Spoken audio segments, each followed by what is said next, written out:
My name is Sierra. I'm 31 years old, and I live in Dallas, Texas.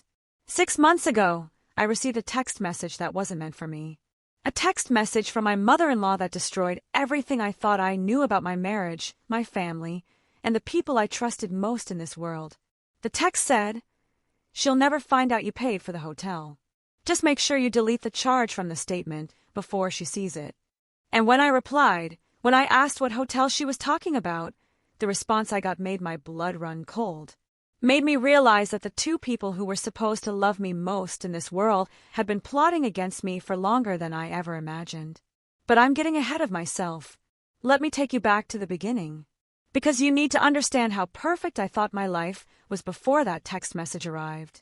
Before I discovered that my husband and my mother-in-law had been working together to destroy me from the inside out.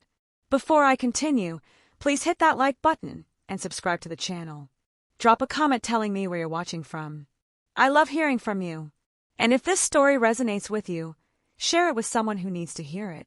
Trust me, you're going to want to stay until the very end because what I discovered, it's worse than anything you could imagine. And the revenge I got, it was perfect. So get comfortable, grab your snacks, and let me tell you about the day my entire world fell apart. Let me tell you about Derek Montgomery, my husband of 7 years, the father of my 6-year-old daughter Emma, the man I thought would protect me from anything. And let me tell you about Patricia Montgomery, my mother-in-law, the woman who smiled to my face while stabbing me in the back. I met Derek 8 years ago at a charity gala in Dallas. I was working as a pediatric nurse at Children's Medical Center, and the hospital had a table at the event. Derek was there with his company, a successful financial consulting firm where he worked as a senior analyst. He was handsome, charming, confident. He had this way of making you feel like you were the only person in the room. We talked all night. He told me about his dreams, his goals, his close relationship with his mother, who had raised him alone after his father died when he was young. I thought it was sweet. I thought a man who loved his mother that much would be a good husband, a good father. I was so wrong. We dated for a year before he proposed. It was romantic, thoughtful, everything I had dreamed of. He took me to the Fort Worth Botanic Garden, my favorite place in the city, got down on one knee by the Japanese garden, and asked me to spend the rest of my life with him. I said yes without hesitation. I was completely, utterly, foolishly in love. We got married 7 years ago in a beautiful ceremony. My family was there, his family, all our friends. Patricia, my mother-in-law, cried during the vows. She hugged me afterward and told me she had always wanted a daughter. She told me I was the best thing that ever happened to Derek. She told me she would always be there for me, that we were family now. Every single word was a lie. For the first few years, everything seemed perfect. Derek's career was going well. I was thriving at the hospital. We bought a beautiful house in a nice neighborhood in North Dallas. Then I got pregnant with Emma, and I thought my life was complete. I thought I had everything I ever wanted. Emma was born 6 years ago, and she was perfect. 10 tiny fingers, 10 tiny toes, my eyes, Derek's smile. I took maternity leave and then decided to go part-time at the hospital so I could be home with her more. Derek supported the decision. He said he made enough money for both of us, that Emma needed her mother. What he didn't say was that making me financially dependent on him was part of the plan. Patricia was always around. She lived 20 minutes away and visited constantly. At first, I appreciated it. I thought I was lucky to have a mother-in-law who wanted to be so involved, who loved spending time with her granddaughter, who offered to help whenever I needed it. I didn't realize she was gathering intelligence. I didn't realize every conversation, every vulnerability I shared, every moment of weakness was being reported back to Derek and used against me. Looking back now, I can see the signs. I can see all the little red flags I ignored because I wanted so desperately to believe I had the perfect family. But at the time, I was blind. I was so caught up in trying to be the perfect wife, the perfect mother, the perfect daughter-in-law, that I refused to see what was happening right in front of my face. It started about 2 years ago. Small things at first. Derek became more critical. My cooking wasn't as good as his mother's. The house wasn't clean enough. I wasn't disciplining Emma correctly. Every criticism was delivered with this condescending tone, like he was doing me a favor by pointing out my failures. And Patricia would echo it. She'd come over, look around the house, and make little comments. "Oh, honey, you missed a spot there. Derek mentioned you've been letting Emma have too much screen time. You know, when Derek was little, I never let the house get this messy. Death by 1,000 paper cuts. That's what it was. Slowly eroding my confidence, making me doubt myself, making me feel like I was failing at everything. The intimacy in our marriage disappeared. Derek always had an excuse. He was tired from work. He was stressed about a big project. He wasn't in the mood. We went from making love regularly to maybe once every 2 months. And when we did, it felt mechanical, obligatory, like he was just going through the motions. I tried everything. I bought lingerie. I planned romantic dinners. I suggested couples therapy.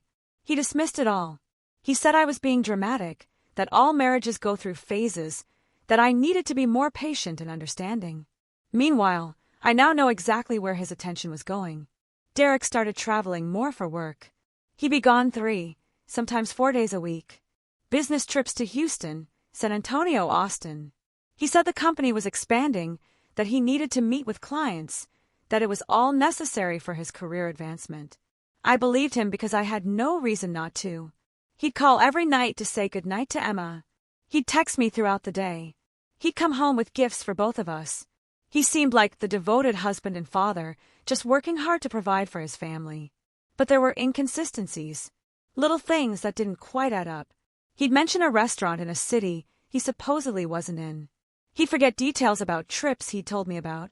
Once, I called the hotel he said he was staying at, and they had no guest by that name. When I asked him about it, he said the reservation must have been under the company name. I believed him.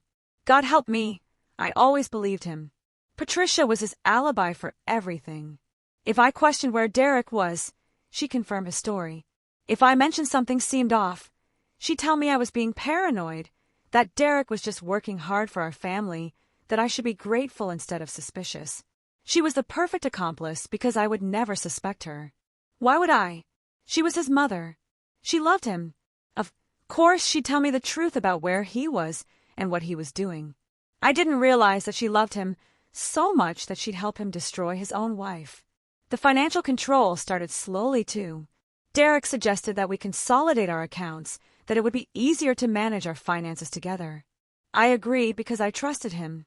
Then he suggested that since he made more money, he should handle paying all the bills. I agreed because it seemed practical.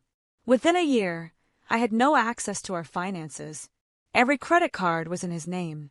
The mortgage, the car payments, everything. I had a checking account with a small amount he deposited every month for household expenses, but that was it. I didn't know how much money we had. I didn't know what our bills were. I didn't know anything. He said it was to protect me from stress. He said I should focus on Emma and the house and let him worry about money. He made it sound like he was doing me a favor. What he was really doing was trapping me. There were other things too. Derek started monitoring my phone. He said it was for security, that he wanted to make sure I was safe. He installed some app that let him see my location, my messages, my calls. At the time, I thought it was a bit much, but he framed it as caring about me, protecting me. I didn't realize he was making sure I couldn't hide anything from him while he hid everything from me. He isolated me from my friends. Slowly, gradually, making it harder for me to see them. He planned family events on days I had plans. He'd criticize my friends, say they were bad influences, question why I needed to spend time with them when I had him and Emma. Eventually, it was easier to just stop trying. My family noticed. My sister Rachel called me one day about 6 months ago and said, "Sierra, are you okay? You never call anymore. You never visit. Derek always has some excuse why you can't come to family dinners." I defended him. I got angry at her for even suggesting something was wrong. I told her Derek was wonderful, that I was just busy with Emma, that she was being dramatic. I pushed away the people who were trying to save me because I didn't want to admit the truth. I didn't want to admit that my perfect life was a carefully constructed lie. Now let me tell you about the day everything changed. The day that text message arrived and shattered every illusion I had been clinging to. It was a Thursday afternoon in late spring. Emma was at school. I was home doing laundry, just living my normal, boring, predictable life. My phone buzzed with a text message. It was from Patricia. That wasn't unusual. She texted me all the time. Usually about Emma, or asking if I needed anything from the store, or telling me she was coming over. But this message was different. She'll never find out you paid for the hotel. Just make sure you delete the charge from the statement before she sees it. I stared at the text for a long moment, confused. What hotel? What statement? Who was she? And then it hit me. I was she. Patricia was talking about me. To someone. About hiding a hotel charge from me. My hand started shaking. I read the message again. And again. And again.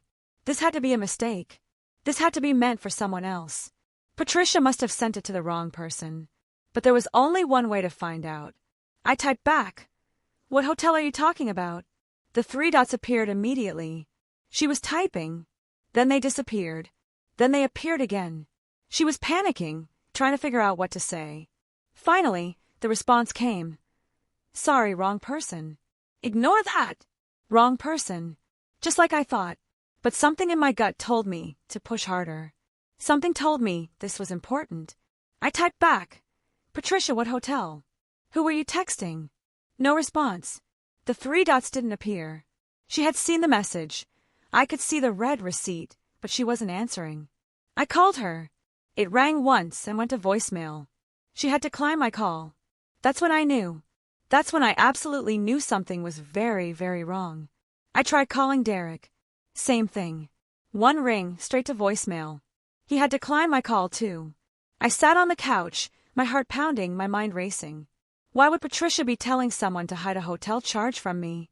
Why would both of them suddenly be unreachable? And then I remembered. Derek had said he was in San Antonio this week for a client meeting. He'd left Tuesday morning and wasn't supposed to be back until tomorrow, Friday evening. I grabbed my laptop and logged into our bank account. Or tried to. My password didn't work. Derek had changed it. That sick feeling in my stomach got worse. I tried the credit card account. Password changed. I tried everything. Every account. Every login. Every place I should have had access to our finances. Everything was locked. Derek had locked me out. I called my sister Rachel. She answered on the first ring. Sierra? What's wrong?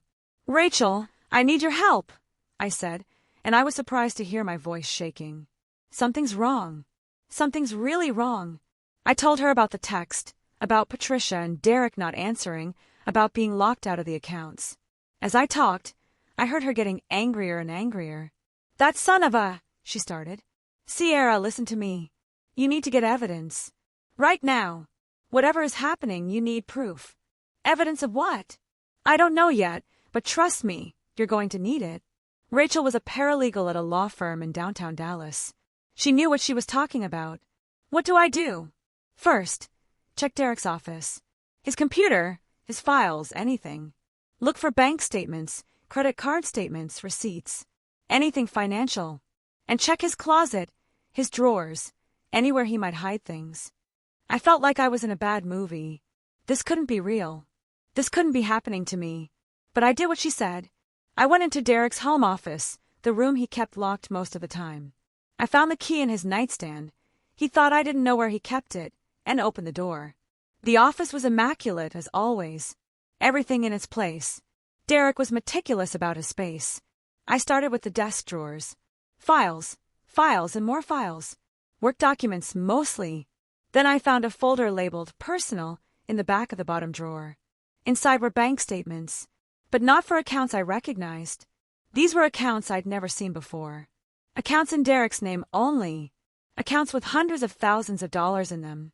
Hundreds of thousands. We were supposed to be saving for Emma's college fund, and Derek said we could barely afford it. He said we needed to be careful with money, that we couldn't afford vacations or home improvements or anything extra. But he had secret accounts with more money than I'd seen in my entire life. I took pictures of everything with my phone. Every statement, every page, every detail. Then I found the credit card statements. Charges at hotels.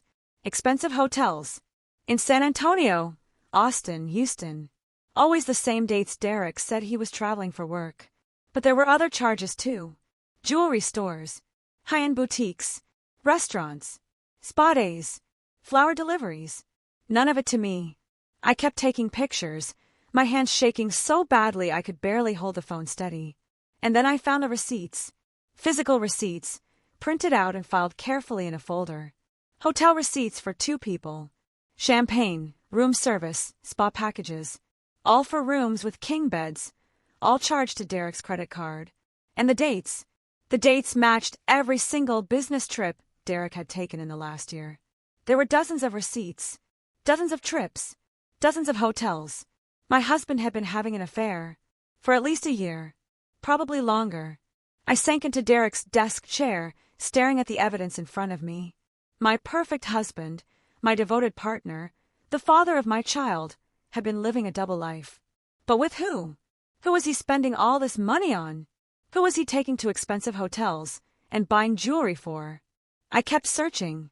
I went through every drawer, every file, every piece of paper in that office. And then, in the very back of his filing cabinet, I found a folder labeled Mom Important. I opened it.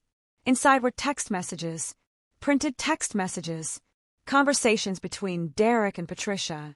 She's getting suspicious about the money. Need to lock her out of the accounts. Done. Changed all the passwords. She can't access anything now. Perfect. Last thing we need is her finding out before we're ready. Just a few more months. Then we can move forward with the plan. I still think we should do it sooner. Every day we wait is another day she could figure it out. Derek, trust me. We need to be patient. Make sure everything is in order. Then we execute. I couldn't breathe. I literally couldn't breathe. My chest was tight, my vision was blurring, and I thought I was going to pass out. My husband and my mother-in-law were planning something. Some plan that involved hiding money from me, locking me out of accounts, and waiting for the right moment to execute. I kept reading. The messages went back months, maybe even a year or more. Mom, I can't keep doing this. The lying is exhausting. You have to, Derek. For Emma. For your future. She's not the right woman for you. She never was. I know. You're right. I just wish. Stop. No regrets. We're doing what's best. Trust me. Patricia had never liked me. Despite all her smiles, all her hugs, all her I love you like a daughter speeches, she had never actually accepted me. And she had been poisoning Derek against me this entire time. There were more messages. Worse messages. The hotel bill came through. I paid it on my card like you asked. Just delete the charge before Sierra sees it. Thanks, Mom. I'll handle it. She almost saw the receipt last month. You need to be more careful. I know. I'm trying. Is she still making it good? Worth all the trouble? God, yes. Best I've ever had. Sierra could never. I stopped reading. I couldn't see through the tears anymore. My husband was cheating on me. With someone his mother knew about. Someone his mother was helping him hide. Someone his mother approved of more than me. And Patricia was helping him. Paying for hotels. Covering his tracks. Encouraging the affair. My mother-in-law was my husband's accomplice in destroying our marriage. I took pictures of everything. Every text message. Every receipt. Every statement. I documented it all, my hands shaking, tears streaming down my face. Then I heard it. The sound of a car pulling into the driveway. Derek was home. 3 days early. I quickly put everything back exactly as I'd found it, locked the office door, and ran to the bathroom. I splashed cold water on my face, trying to calm down, trying to look normal. The front door opened. Sierra, I'm home. I looked at myself in the mirror. My eyes were red and puffy. My face was blotchy. I looked like I'd been crying for hours. Because I had been. I took a deep breath. I needed to act normal. I needed to buy time to figure out what to do with all this information. In the bathroom, I called out, trying to keep my voice steady. I heard Derek's footsteps coming up the stairs. He knocked on the bathroom door. Hey, babe. Surprise. Meeting got canceled early, so I came home. I opened the door, forcing a smile. That's great. I wasn't expecting you until tomorrow. He leaned in to kiss me. I let him, even though everything in me wanted to pull away, wanted to scream, wanted to demand answers. You okay? He asked, looking at my face. You look like you've been crying. Just allergies, I lied. Something's been bothering me today. He nodded, already losing interest. I'm going to take a shower. Long drive. He walked into our bedroom, and I stood there in the bathroom doorway, watching the man I'd loved for 8 years, the man I'd married, the man I'd had a child with. And I didn't recognize him at all. That night, I couldn't sleep. Derek was next to me, sleeping peacefully, completely unaware that I knew everything. Or at least, that I knew enough. I kept thinking about those text messages, about the plan they'd mentioned, about executing something. What were they planning?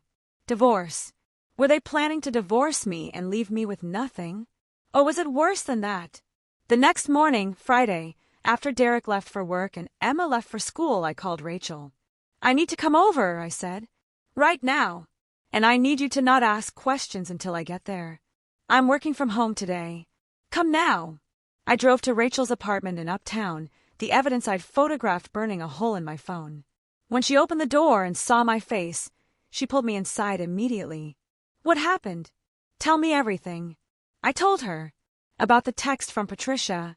About being locked out of the accounts. About the secret money. About the hotel receipts. About the affair. About the text messages between Derek and his mother. With every word, Rachel's face got harder, angrier. When I finished, she was silent for a long moment. Sierra, she finally said, I need you to listen to me very carefully. What Derek and Patricia have been doing, it's not just an affair. It's financial abuse. It's isolation. It's premeditated planning to destroy you. But what are they planning? What's the execution they kept talking about? Rachel pulled up her laptop. Let me make some calls. I have friends who specialize in family law. We need to figure this out fast. Over the next few hours, Rachel made call after call. She sent the photos I'd taken to a lawyer friend. She had me write down everything I could remember about Derek's behavior over the last 2 years. Finally, her phone rang. It was her lawyer friend, Monica Chun, one of the best divorce attorneys in Dallas. Rachel put her on speaker. Sierra, Monica said, her voice serious. Based on what Rachel sent me, I believe your husband is planning to divorce you and claim you're an unfit mother. He's going to try to get full custody of Emma and leave you with nothing. My stomach dropped. What? How? The financial control, the isolation from friends and family, locking you out of accounts. These are all tactics to make you dependent and powerless. The affair with his mother's support shows a pattern of deception. And I bet money that Patricia has been documenting everything she can to paint you as a bad mother. I thought about all those visits, all those times Patricia just stopped by, all those criticisms about my parenting, my housekeeping, my everything. She'd been building a case against me. But I'm a good mother, I said, my voice breaking. I love Emma more than anything. I've dedicated my life to her. I believe you, Monica said gently. But in court, it's about what you can prove. And right now, Derek has control of everything. The money, the accounts, the narrative. If he files first, if he presents you as unstable or unfit, you'll be on the defensive. So what do? You file first. Tomorrow, we go on the offensive. We present all this evidence, the secret accounts, the affair, the financial abuse, the conspiracy with his mother. We paint him as the villain he actually is. But I don't have money for a lawyer. He controls everything. You have those photos of the secret accounts. Those accounts have your husband's money that should be community property. We'll file for emergency spousal support and access to marital funds. But Sierra, we need to move fast. Before he realizes you know. Okay, I said, my voice stronger now. Okay, let's do it. The next 48 hours were a blur. Monica worked through the weekend preparing the divorce filing. I stayed at Rachel's apartment, telling Derek I was helping her with something. He didn't even question it.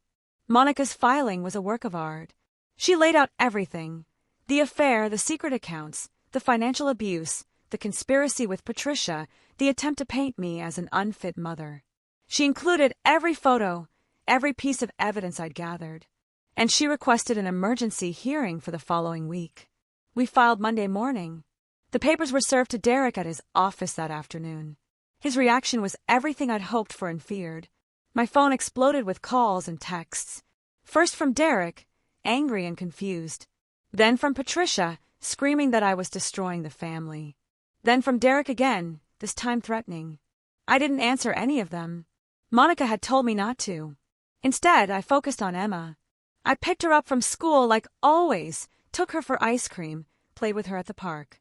I wanted everything to seem normal for her, at least for now. That night, Derek showed up at Rachel's apartment. He pounded on the door, demanding to see me. Rachel called the police. They escorted him away. The next day, Monica called. "Sierra, we need to talk." I got Derek's lawyer's response. My heart sank. What did he say? They're claiming the affair never happened. They say the hotel receipts were for legitimate business purposes. They say the secret accounts were for investment purposes that he was planning to tell you about. They say you're making everything up because you're mentally unstable. Mentally unstable? I have proof. I have photos. I know. And that's what we're going to present at the hearing. But Sierra, I need to prepare you. Derek's lawyer is good, and they're going to come after you hard. Let them, I said, feeling that cold rage building in me. I have nothing to hide. Can they say the same? The emergency hearing was set for the following Thursday. 7 days to prepare. 7 days to gather more evidence. 7 days to build an unshakable case. Monica put a private investigator on Derek. Within 3 days, we had more than we needed. Photos of Derek with another woman. A woman I recognized immediately because I'd seen her at family gatherings, at holiday dinners, at Emma's birthday parties. It was Patricia's niece, Vanessa, Derek's cousin. My husband had been having an affair with his own cousin, and his mother had been helping him do it.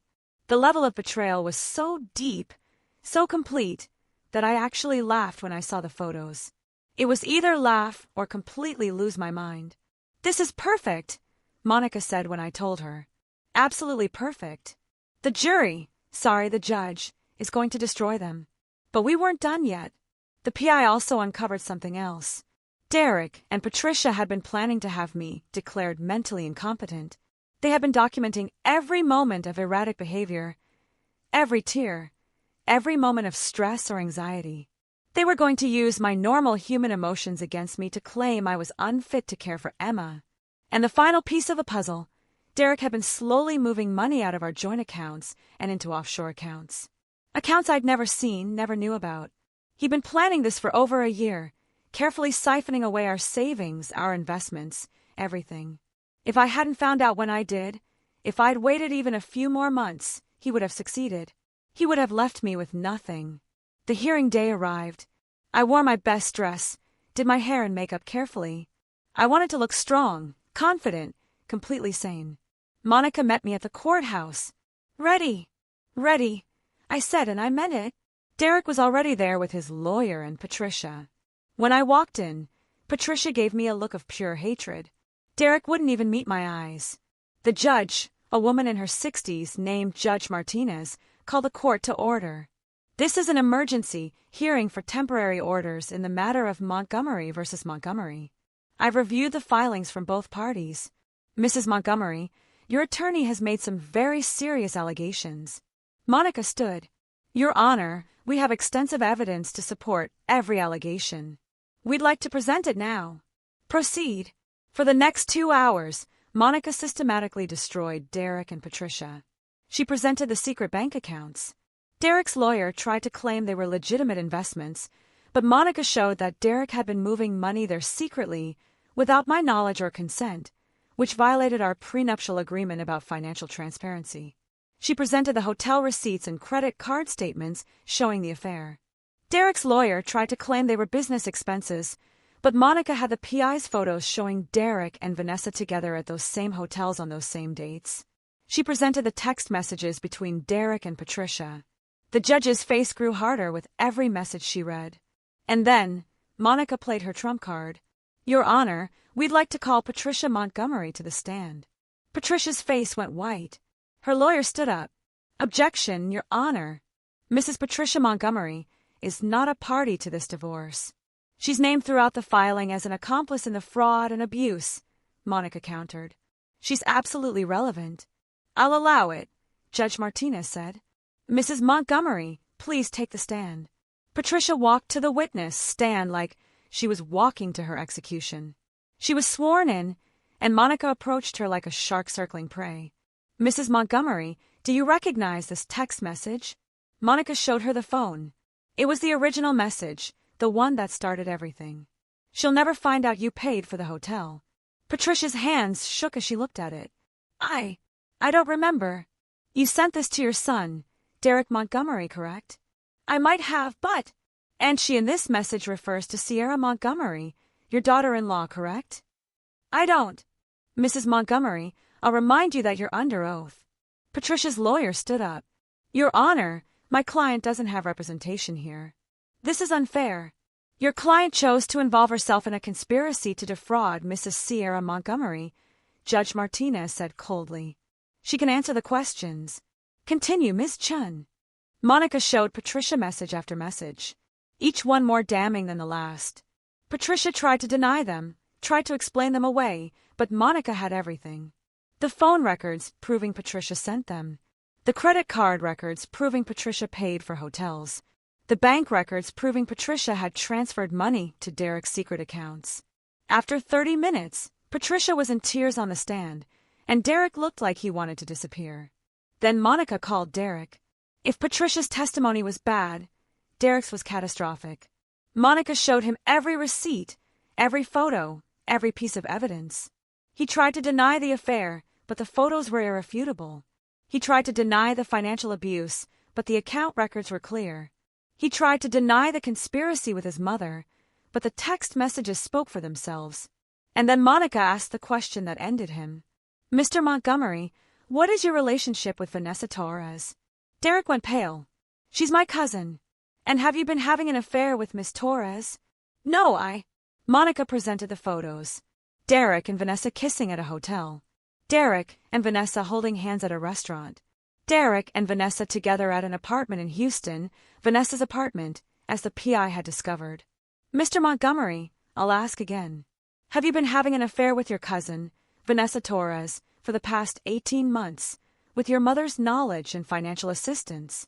Derek looked at his lawyer. His lawyer looked at the ceiling. Nobody said anything. Answer the question, Mr. Montgomery, Judge Martinez ordered. Yes, Derek finally said. But it's not what it looks like. It looks like you've been systematically abusing your wife financially and emotionally while having an affair with a family member, Judge Martinez said, her voice like ice. What else could it possibly look like? The hearing ended shortly after. Judge Martinez didn't even need to deliberate. I'm granting Mrs. Sierra Montgomery's request in full, she said. Temporary full custody of the minor child Emma Montgomery with supervised visitation only for Mr. Derek Montgomery. Temporary restraining order preventing Mr. Montgomery from accessing any marital assets. Temporary spousal support of $8,000 per month. And I'm ordering a full forensic accounting of all accounts and assets held by Mr. Montgomery. She turned to Derek and Patricia. I've been a judge for 25 years, and I have never seen such a blatant case of financial abuse and conspiracy. Mr. Montgomery, you should be ashamed of yourself. Mrs. Patricia Montgomery, you should be doubly ashamed. You helped your son destroy his family. She banged the gavel. We're adjourned. Permanent hearing scheduled for 3 months from today. I walked out of that courtroom with my head held high. Behind me, I could hear Patricia sobbing and Derek arguing with his lawyer. I didn't look back. Over the next 3 months, the forensic accountant uncovered everything. Derek had been hiding money for 2 years. He had moved nearly $400,000 into secret accounts. He had been planning to divorce me, claim the money was a separate property from before the marriage. It wasn't. Take custody of Emma and leave me with nothing. Patricia had contributed over $50,000 to help him hide money and pay for the affair. She had documented every moment of my life she could twist into evidence of being an unfit mother. She had actively encouraged Derek to leave me, telling him I wasn't good enough, that Vanessa was better, that Emma would be better off without me. The full custody hearing was a formality. With all the evidence Monica presented, Derek didn't stand a chance. I got full custody with Derek getting supervised visitation only. He had to pay child support, spousal support, and return all the hidden money. The divorce was finalized 4 months after that emergency hearing. I got the house, the car, half of all marital assets including those secret accounts, and full custody of Emma. Derek got nothing. Well, not nothing. He got Vanessa. They moved to Houston together. Last I heard, Patricia wasn't speaking to either of them. Turns out, once the money stopped flowing and the scheme fell apart, Patricia decided Derek had disappointed her. And Vanessa, well, she wasn't welcome at family gatherings anymore. Turns out the family didn't appreciate her role in destroying mine. Derek lost his job too. When his company found out about the financial fraud, using company resources to hide personal assets and the affair, they fired him immediately. No severance. No recommendation. Just a box of his belongings and a security escort out of the building. Patricia lost her relationship with Emma. The court ordered supervised visitation only, and after Emma told the child psychologist that Grandma is mean and says bad things about Mommy, even those visits stopped. Patricia wrote letters, sent gifts, showed up at the house. I documented everything and got a restraining order. She hasn't seen Emma in 4 months. As for me, I'm rebuilding. I went back to work full-time at the hospital. I bought a new house with my settlement money, smaller but all ours. Emma and I painted her room purple, her favorite color. We got a dog, a golden retriever named Sunny. We go to therapy together to process everything that happened. And you know what? I'm happy.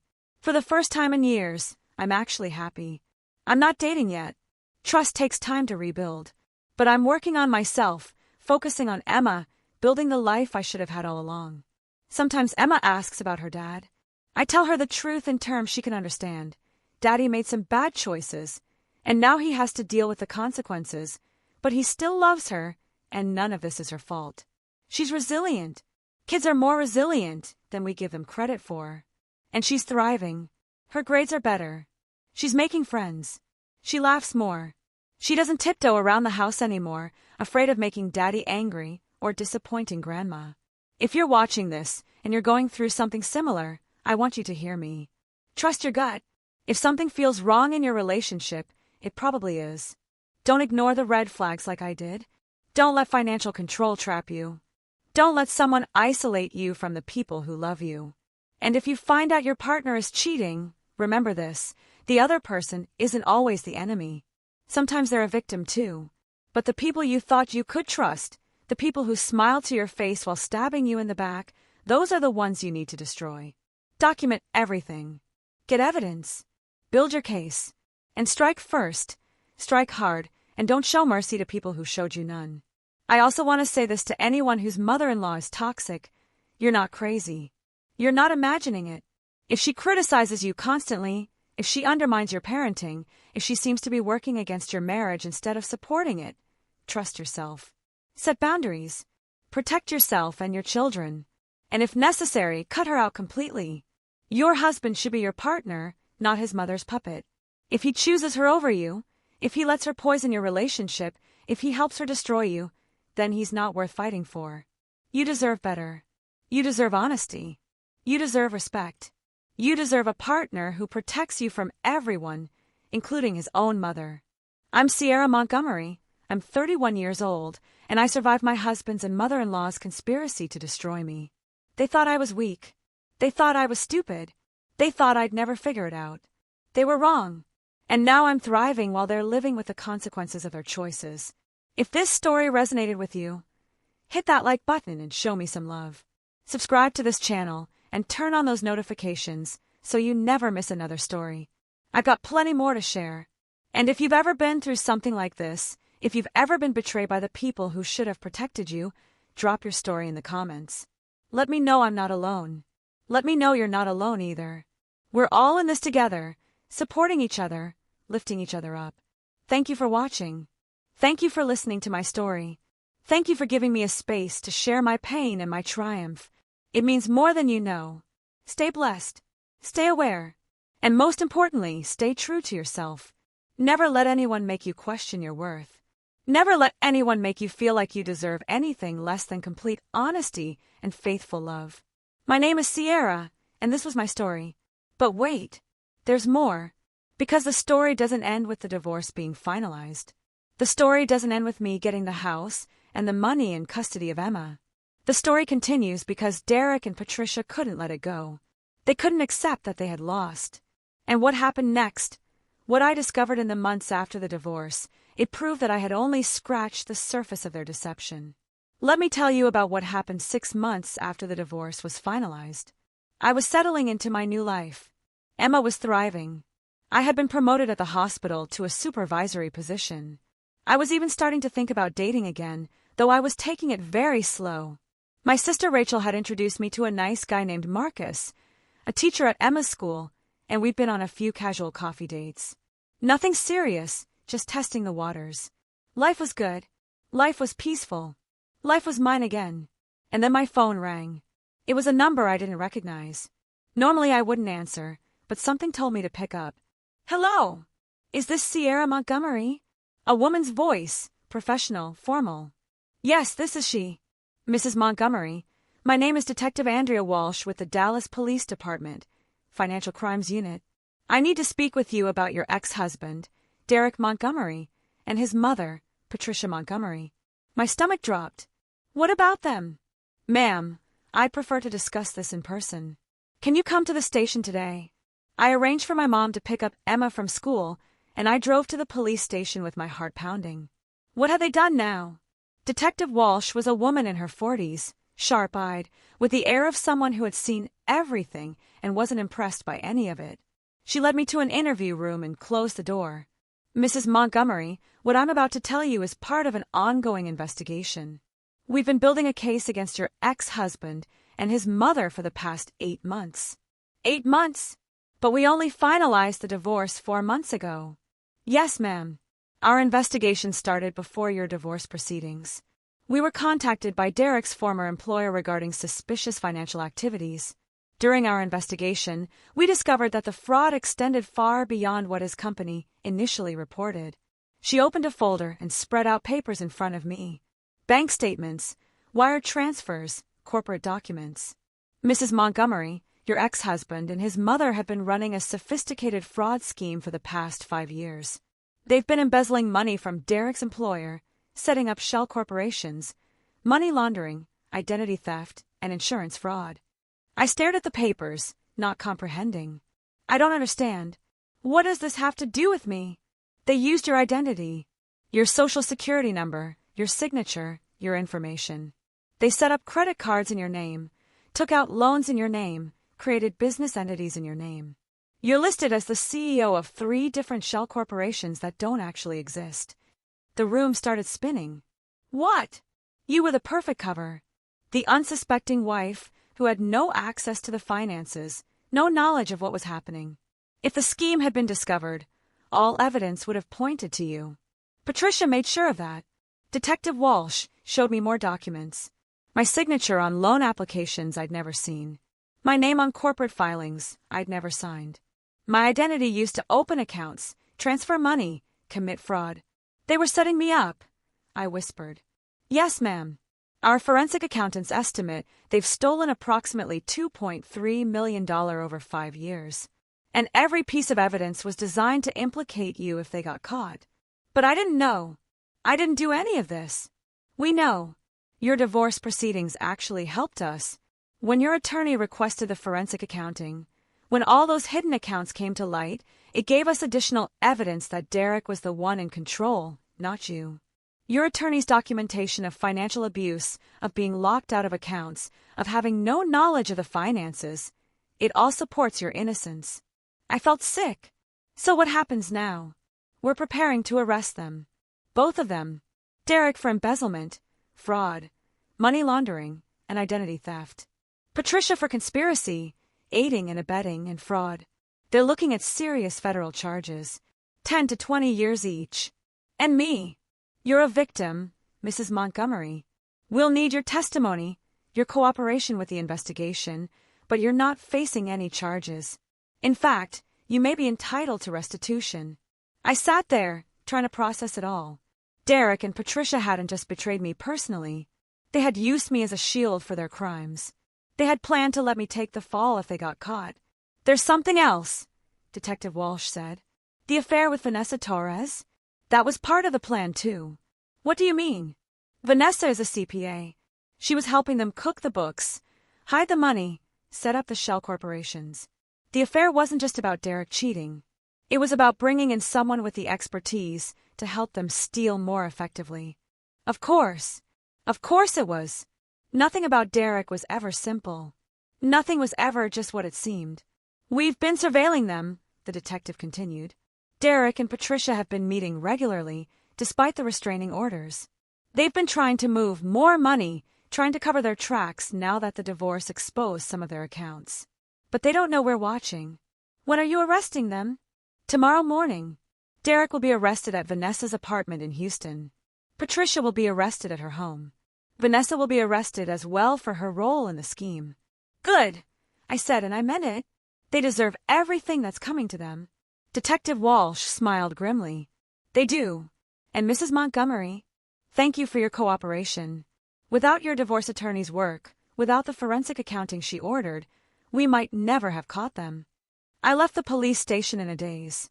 Monica Chun, my divorce attorney, had saved me. Not just from a bad marriage, but from criminal charges. By documenting everything, by fighting for that forensic accounting, by proving I had no access or knowledge of the finances, she had inadvertently proven my innocence in a criminal conspiracy. The next morning, I woke up to my phone exploding with notifications. The arrests had happened. Derek's mugshot was on the news. Patricia's mugshot was on the news. Vanessa's mugshot was on the news. 3 people arrested in multi-million-dollar fraud scheme, the headline read.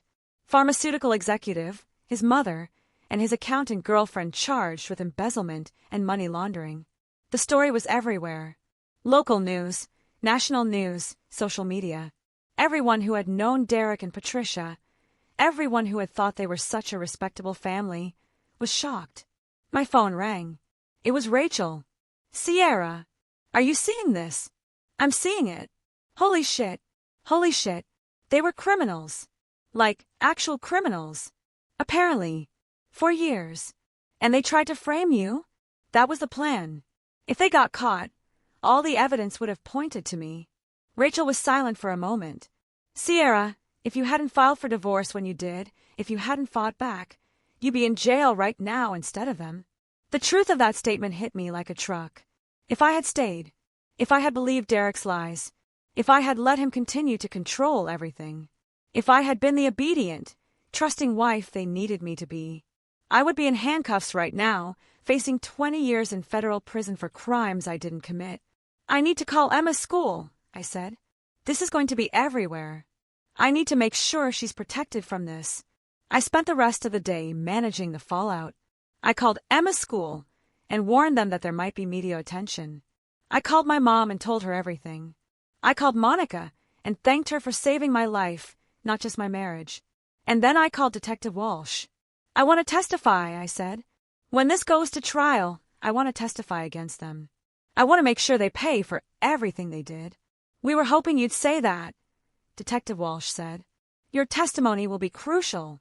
You can speak to the financial abuse, the isolation, the control. You can show the jury how they manipulated you, used you, planned to destroy you. When's the trial? Probably 6 to 8 months. We have a strong case, but these things take time. I'll be there. Whatever you need. The media frenzy lasted for weeks. Reporters called constantly.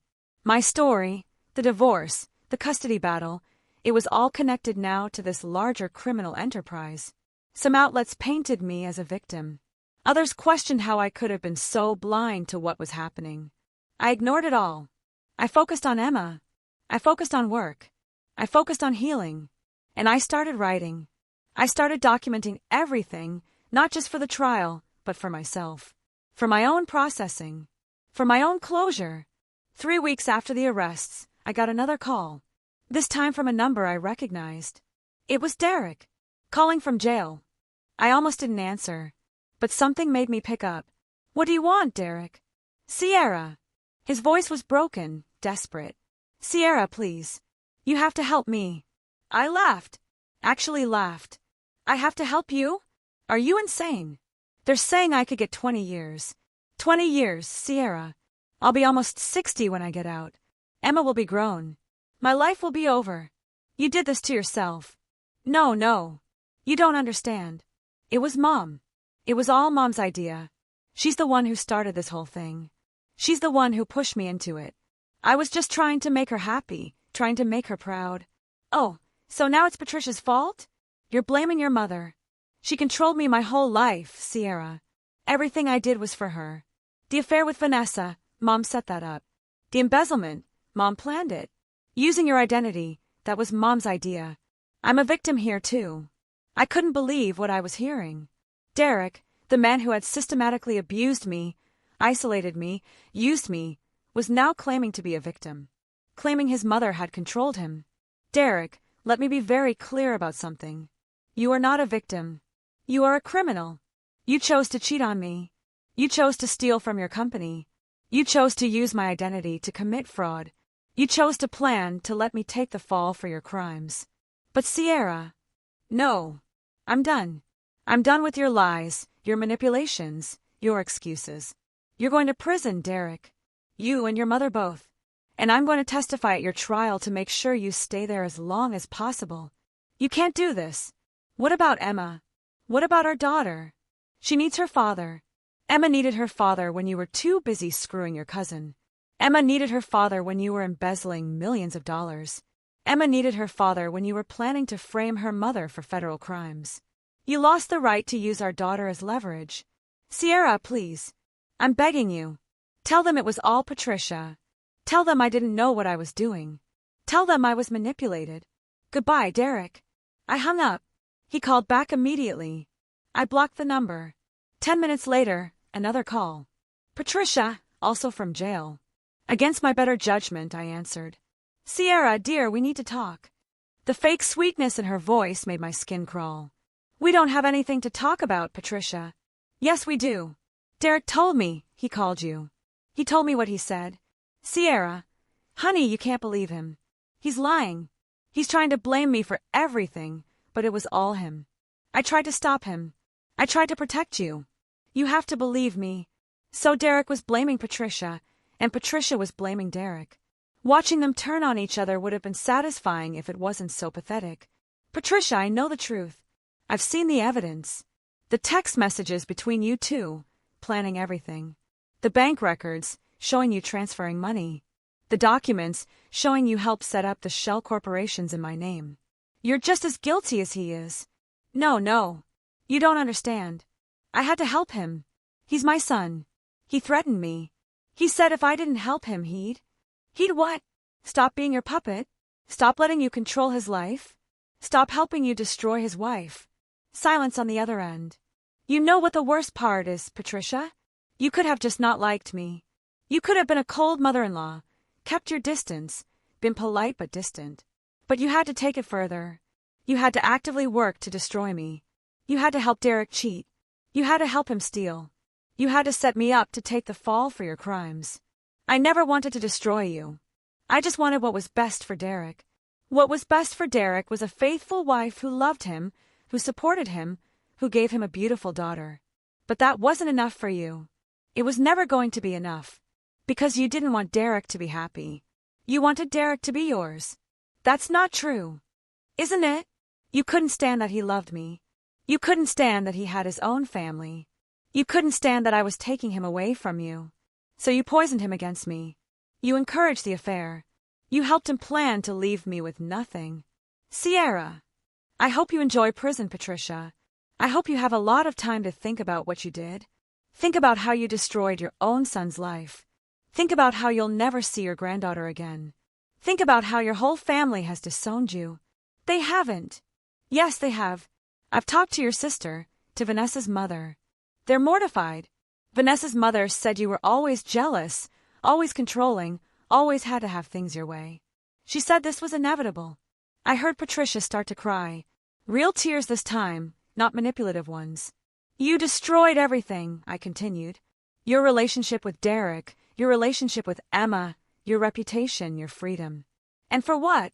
For money? For control? Was it worth it? Please, Patricia whispered. Please don't testify against us. Please give us another chance. The time for chances was years ago. The time for chances was when you could have told Derek to value his marriage instead of destroying it. The time for chances was when you could have been a real grandmother instead of a criminal. I hung up. Both of them called back multiple times over the next few days. Both of them left voicemails begging, pleading, threatening, promising. I didn't listen to any of them. I blocked both numbers and forwarded all the voicemails to Detective Walsh. "These could actually help our case," she said. "Shows consciousness of guilt, attempts to manipulate a witness." "Thank you." The months passed. The trial date was set. The prosecution's case was rock solid. Financial records, text messages, witness testimony from Derek's former employer, from the banks, from everyone they defrauded. But they wanted my testimony too. They wanted me to humanize the case, to show the jury not just the financial crimes, but the human cost. The trial started on a cold Monday morning in November. I wore a navy blue suit, professional and composed. I wanted the jury to see a strong woman, a survivor, not a victim. Monica came with me for support. So did Rachel. So did my mom. They sat in the gallery while I waited to be called. The prosecution went first. They laid out the scheme in detail. How Derek had embezzled money, how Patricia had helped him hide it, how Vanessa had cooked the books. They showed the shell corporations, the fake invoices, the wire transfers. They showed how my identity had been used without my knowledge. Then they called me to the stand. I walked up, was sworn in, and sat down. I looked at the jury, 12 faces, watching me, waiting. And then I looked at Derek and Patricia at the defense table. Derek looked broken, defeated. Patricia looked angry, defiant. The prosecutor, a sharp woman named Sarah Mitchell, approached me with a kind smile. "Mrs. Montgomery, please tell the jury about your marriage to the defendant, Derek Montgomery." And I did. I told them everything. The courtship, the wedding, the early years. How perfect it all seemed. How devoted he appeared. How I trusted him completely. Then I told them about the control, the financial abuse, being locked out of accounts, the isolation from friends and family, the criticism, the gaslighting. "Did you have any idea what your husband was doing?" Sarah asked. "None. I didn't even know the accounts existed. He controlled everything. I had a small allowance for groceries and household expenses. That was it." "Did you know he was using your identity?" "Not until the police told me. I never signed those documents. I never opened those accounts. I never agreed to be the CEO of those shell corporations." "How did you feel when you found out?" I looked at the jury, terrified, because if they hadn't caught him, if I hadn't filed for divorce when I did, I would be sitting where he's sitting right now. I would be the one on trial, and my daughter would lose her mother. The jury was riveted. Sarah showed me document after document, each one with my forged signature, each one using my information without my consent. "Mrs. Montgomery, did Patricia Montgomery encourage your ex-husband's behavior?" "Yes. She actively worked to undermine our marriage. She helped him hide the affair. She helped him hide the money. She helped him use my identity to commit these crimes." "How do you know this?" "I found text messages between them. Messages where they discussed their plans, where Patricia encouraged Derek to lock me out of the accounts, where she told him I was never good enough for him, where she said Vanessa was a better choice." Sarah presented the text messages as evidence. The jury read them, and I watched their faces change. They were disgusted. The defense attorneys tried to poke holes in my testimony. They tried to suggest I must have known something. They tried to suggest I was complicit, but Monica had prepared me well. I stayed calm. I stayed consistent. I told the truth. "Ma'am, isn't it true that you benefited from these crimes? Didn't you enjoy the nice house, the comfortable lifestyle?" "I enjoyed the life I thought we were building honestly. I thought my husband had a legitimate job. I thought we were saving money legally. If I had known the truth, I would have turned him in myself. You expect us to believe you had no idea what was happening?" My ex-husband made sure I had no idea. He locked me out of all financial accounts. He monitored my phone. He controlled who I could see and talk to. He isolated me from everyone who might have helped me discover the truth. That was deliberate. That was part of the plan. The defense had no response to that. After 4 hours of testimony, I was finally excused. I walked back to my seat in the gallery, shaking but relieved. The trial lasted 3 weeks. Expert testimony, financial records, witnesses from the bank, from Derek's company, from everyone they had defrauded. The defense tried to claim Derek was following his mother's orders, that Patricia was the mastermind. They tried to claim Patricia was just helping her son, that she didn't understand what she was doing. They tried to claim Vanessa was an innocent dupe. None of it worked. The jury deliberated for 6 hours. Guilty on all counts. Derek, Patricia, and Vanessa all convicted. Sentencing came 2 months later. Derek got 18 years in federal prison. Patricia got 15 years. Vanessa got 12 years. I was there for the sentencing. I wanted to look them in the eyes as the judge handed down their punishment. The judge gave a statement before sentencing. This was not a victimless crime, Judge Patterson said. These defendants didn't just steal money from a corporation. They systematically abused and exploited Sierra Montgomery. They used her identity, her trust, her vulnerability. They isolated her, controlled her, and planned to destroy her life to protect themselves. They showed no remorse, no conscience, no humanity. She looked at Derek. Mr. Montgomery, you betrayed every promise you made. You betrayed your wife, your daughter, your employer, and the law. 18 years. She looked at Patricia.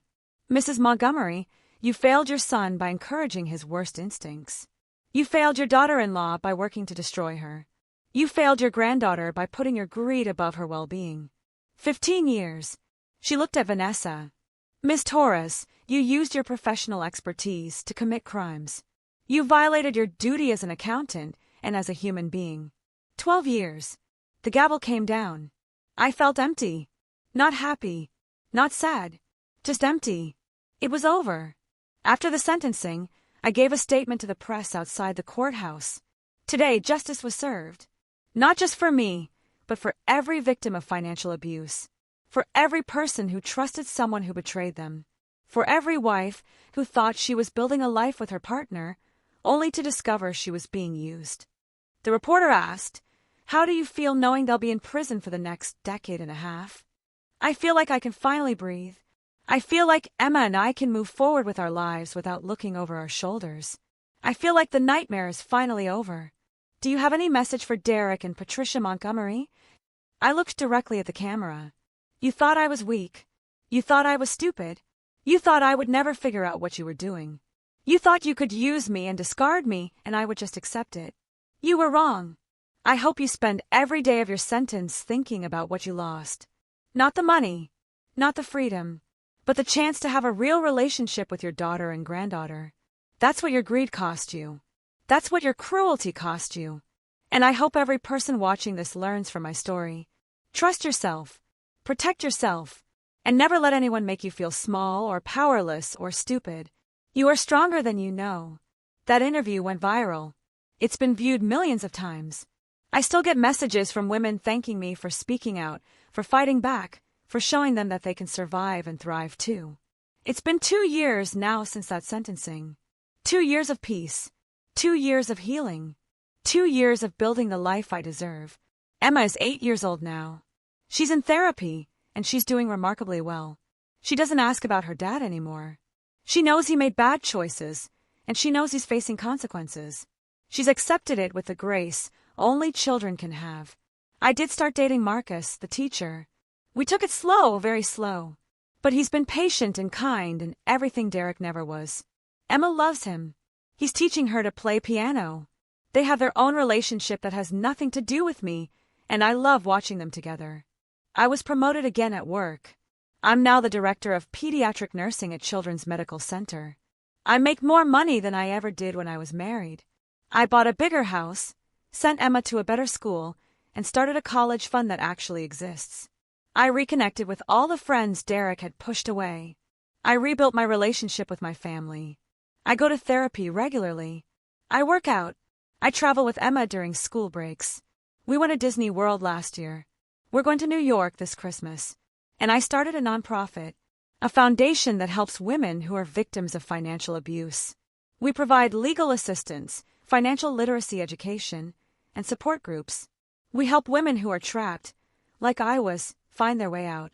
The foundation is called Second Chance, because everyone deserves a second chance at the life they were meant to have. We've helped over 200 women in the past year. 200 women who were locked out of accounts, who were controlled, who were isolated, who were used. 200 women who fought back and won.